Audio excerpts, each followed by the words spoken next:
दिवालिया होने का खदशा है। पाकिस्तान दिवालिया हुआ तो सूरत हाल इंतहाई खौफनाक हो जाएगी। IMF प्रोग्राम मुल्क के लिए बहुत ज़रूरी है। डॉक्टर सलमान शाह की प्रोग्राम नेशनल डिबेट में गुफ्तगू कहा, आलमी मार्केट पाकिस्तान के इंतशार को देखकर फैसला करती है।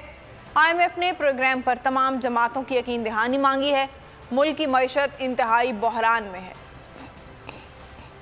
पाकिस्तान इकोनॉमी जो है इस वक्त बहुत क्राइसिस में है, जबरदस्त किस्म के क्राइसिस में है। और ये IMF का प्रोग्राम जो है ये एक लास्ट होप है इन अ वे। अगर ये प्रोग्राम किसी वजह से भी